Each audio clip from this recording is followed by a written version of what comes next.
बच्चों, पिछली कक्षा में हमने सीखा कि अगर हम गलत संगत को चुन लेते हैं तो वो कैसे हमें हमारे लक्ष्य से दूर कर देती है ना?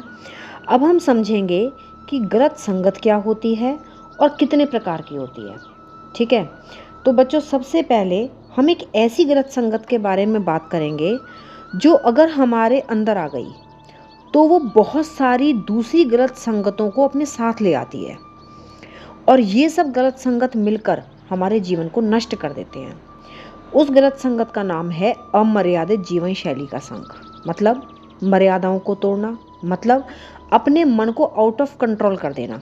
जैसे आपने प्रकृति में भी देखा होगा कि सूर्य के पास बहुत अधिक मात्रा में प्रकाश और गर्मी होती है, लेकिन सूर्य हमें उतना ही प्रकाश, उतनी ही गर्मी देता है जितने की हमें ज़रूरत होती है। मतलब वो कभी भी अपनी मर्यादा नहीं तोड़ता। अगर वो अपनी मनमर्जी का मालिक हो जाए और अपनी मर्यादाएं तोड़ दे तो हम सभी जलकर भस्म हो जाएंगे। लेकिन वह पूरे अनुशासन के साथ और मर्यादा के साथ अपना काम करता है। अब सोचिए कि क्या हो अगर समुद्र अपनी मर्यादाएं तोड़ दे, या नदियां अपनी मर्यादाएं तोड़ दें, या हवाएं अपनी मर्यादाएं तोड़ दें, या बारिश अपनी मर्यादाएं तोड़ दे, तो इससे क्या होगा? इससे यह पूरी सृष्टि ही तहस नहस हो जाएगी। तो हम सबके मर्यादाओं में रहने से एक व्यवस्थित समाज बनता है। जो व्यक्ति अपनी मर्यादा तोड़ता है, मनमाना आचरण करता है, वह व्यक्ति खुद तो बहुत बड़े खतरे में होता ही है, साथ ही वह समाज के लिए बहुत ज़्यादा खतरनाक हो जाता है। जैसे अगर आप कोई गाड़ी लेने जाओ, वहाँ एक गाड़ी ऐसी है जो देखने में ठीक ठाक सी है, लेकिन उसका इंजन, उसके ब्रेक बिल्कुल बढ़िया काम कर रहे हों। दूसरी तरफ एक गाड़ी ऐसी है जो बहुत सुंदर है, चमचमाती हुई है, लेकिन उसमें ब्रेक नहीं है। तो बताइए आप कौन सी गाड़ी लेना पसंद करेंगे? जाहिर सी बात है, आप वही गाड़ी लेंगे जिसमें ब्रेक हो, क्योंकि बिना ब्रेक वाली गाड़ी हमारे लिए तो खतरनाक है ही, साथ ही सड़क पर चलने वाले हर व्यक्ति के लिए वो खतरनाक हो जाएगी। इसी तरह से जिसका अपने मन पर कोई कंट्रोल नहीं है, वो व्यक्ति अपने साथ साथ समाज के लिए भी बहुत घातक हो जाता है। और हमारा ये बिना कंट्रोल वाला मन अपने साथ और भी बहुत सारे दोष ले आता है, जैसे कि अहंकार। मतलब अगर किसी ने हमारी कोई मदद की है तो उसके प्रति धन्यवाद का भाव नहीं होना। जब हम प्रकृति में रहने वाले सभी जीव जंतुओं को, पेड़ पौधों को, सूर्य को, चंद्रमा को पूजते हैं, उनके प्रति प्रेम का भाव रखते हैं, तो मतलब हम उनको उनकी उन सेवाओं के लिए धन्यवाद करते हैं जो वो हमें लगातार देते आ रहे हैं।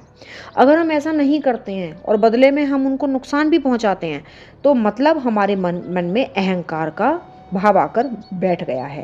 अहंकारी व्यक्ति बच्चों बहुत स्वार्थी होता है, और स्वार्थी व्यक्ति के पास कभी भी खुशियां टिक ही नहीं सकती।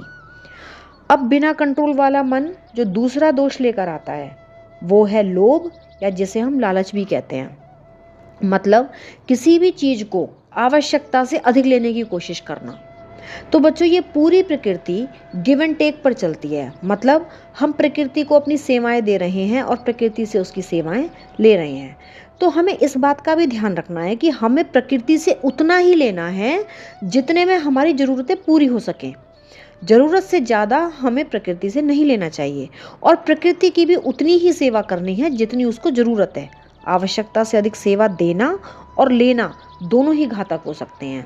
जैसे अगर कोई चिड़िया अंडे देती है, तो जब तक उस अंडे में से बच्चे नहीं निकल जाते, तब तक वह अंडे के ऊपर बैठकर उसको सेती है, मतलब उसे गर्म रखती है। तब उसमें से एक निश्चित टाइम के बाद बच्चे निकलते हैं। लेकिन अगर हम ये सोचें कि चलो हम इनकी मदद कर देते हैं और अंडों के ऊपर कंबल वगैरह डाल के उसको गर्म करने की कोशिश करते हैं, या उन अंडों को तोड़ने की कोशिश करते हैं, ये सोचकर कि बच्चों को ज़्यादा मेहनत नहीं करनी पड़ेगी और वो आराम से निकल आएंगे, तो ये हमारी कोई सेवा नहीं है, बल्कि इससे उनका जीवन हमने खतरे में डाल दिया। इस समय हमारी बस इतनी सेवा बहुत हो सकती है कि हम किसी सांप, बिल्ली जैसे जीवों से उन अंडों की रक्षा कर दें। तो ये तो हो गया कि हमें प्रकृति को सेवाएं कैसे देनी है और कितनी देनी है। अब ये बात है कि हमें प्रकृति से कितनी सेवाएं लेनी है। अब प्रकृति से हम बहुत सारी सेवाएं लेते हैं, जैसे पानी लेते हैं, हवा है, लकड़ी, अन्न लेते हैं, फल लेते हैं, धूप लेते हैं, कपड़ा लेते हैं, जड़ी बूटियां लेते हैं। ये सब हम प्रकृति से ही लेते हैं। तो अगर हम ये सब केवल अपनी जीभ के टेस्ट के लालच में, या अपने पास अधिक से अधिक रखने के लालच में, या ज़्यादा धन कमाने के लालच में हम प्रकृति से आवश्यकता से अधिक लेने की कोशिश करते हैं, तो इसे लोभ या लालच कहते हैं। जब हमारा मन लोभ का, लालच का कुसंग कर लेता है, तब हम अपने लक्ष्य से, सुख से, प्रसन्नता से बहुत दूर होते चले जाते हैं। इसी तरह से बहुत ज़्यादा गुस्सा करना, बहुत अधिक खाना, बहुत अधिक सोना, गलत चीज़ें देखना, गलत बातें सुनना, गलत भोजन खाना आदि ऐसे बहुत सारे दोष हैं जिन्हें हम अपने मन में रखे रखते हैं, जिसकी वजह से हमारा बहुत सारा समय और बहुत सारी शक्ति इन गलत संगतों के ऊपर ही खर्च हो जाती है, जिसकी वजह से हमारा मन मैला हो जाता है और फिर उस मैले मन में प्रभु को कहीं रहने की जगह नहीं दिखाई देती और वो हमारे मन को छोड़कर चले जाते हैं। और भगवान के चले जाने का मतलब क्या है? हमारे जीवन से खुशियों का चले जाना।